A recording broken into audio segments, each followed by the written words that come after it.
Osgoode Hall Law School. Students have walked these hallowed halls for nearly 125 years. Well, not these hallowed halls in particular. Osgoode came to York in 1969. And not really even Gowling's Hall.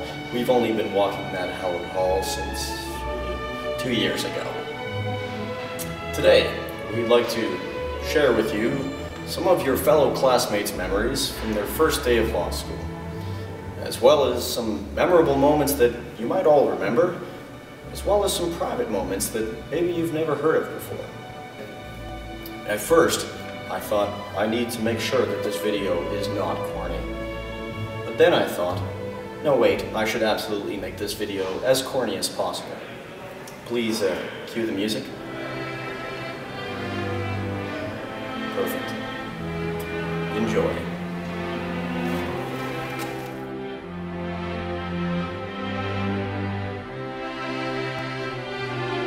What I remember about my first day at Osgoode, sweaty. It was really sweaty, which I know is a weird memory to have of my first day of law school, but it was so hot that day.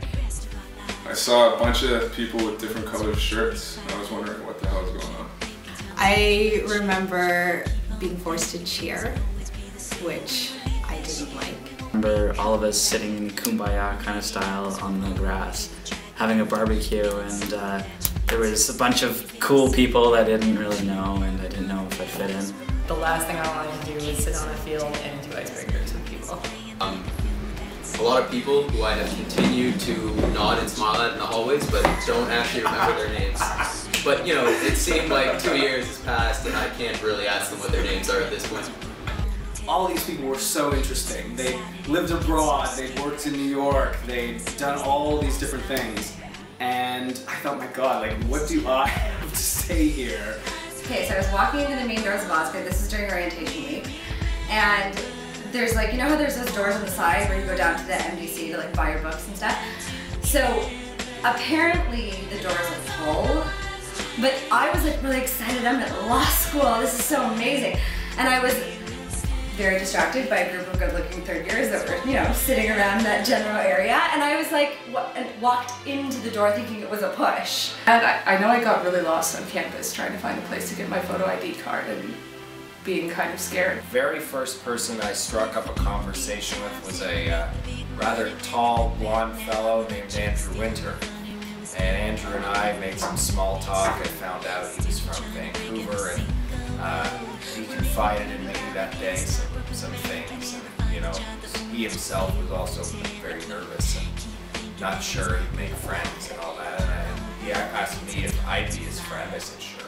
The first person I met at law school, her name was Lauren Loomis, and she had this wonderful smile, and it sort of made me feel very included in the student body in a sense.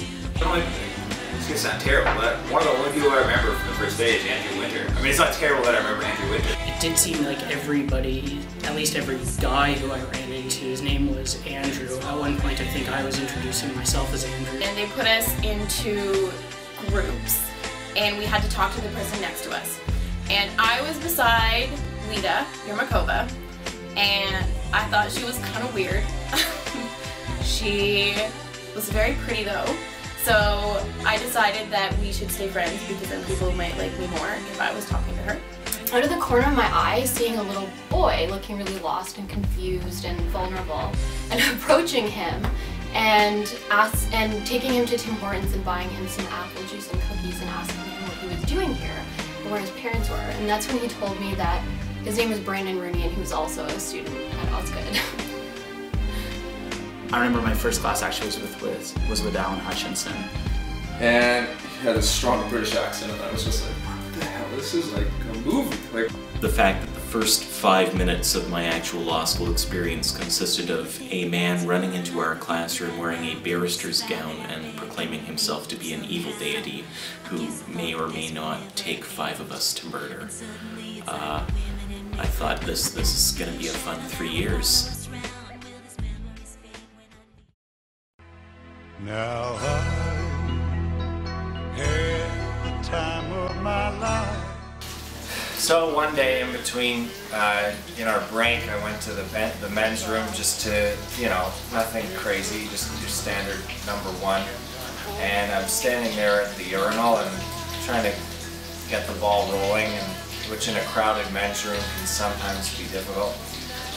And then to my right, just in my peripheral vision, I see a man about my size saddle up to the next urinal, and I see a tan suit, some tan fabric of some kind. So I kind of know maybe that it's Professor McCamus, but I just give one of these to confirm, and it was him.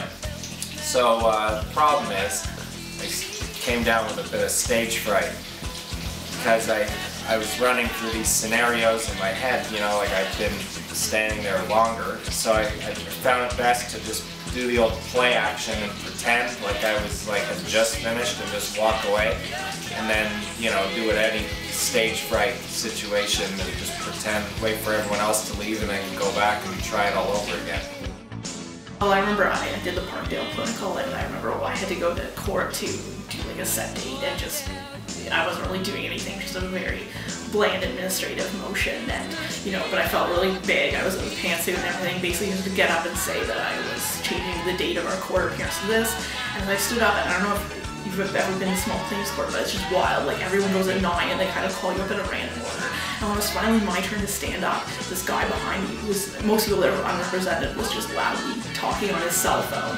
And then some other man stood up and was like, "You let this young woman talk." And I was totally humbled after getting in there, thinking I was so great to be representing a client in court alone.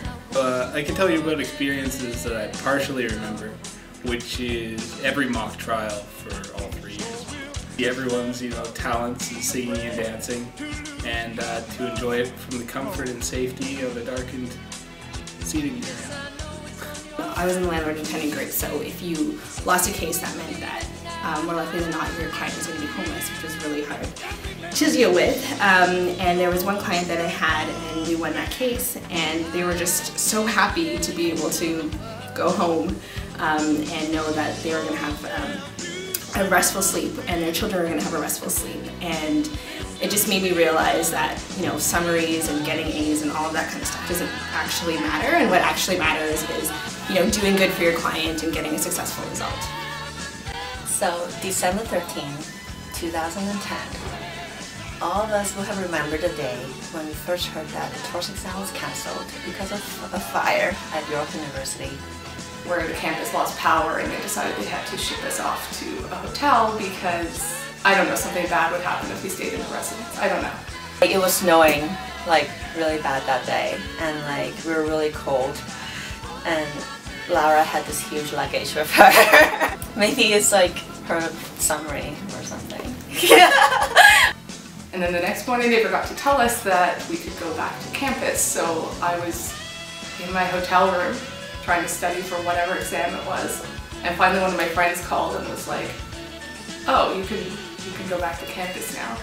But because of that, I remember being very upset that an exam was cancelled. Every professor has their quirk. Aaron Deere always has a chocolate milk when he's lecturing. Alassman has his no smart guys thing, and Alan Hutchinson obviously has a famous, British accent and a matching ego to go with it. But my favorite memory from first semester was probably with respect to Robert Way's contracts class. And if anyone who's had Robert Way will know that he always has a can of Coke with him. One day we all brought in cans of Pepsi. So we're all sitting there in class and Way's rambling on about something about contracts, which of course I don't remember.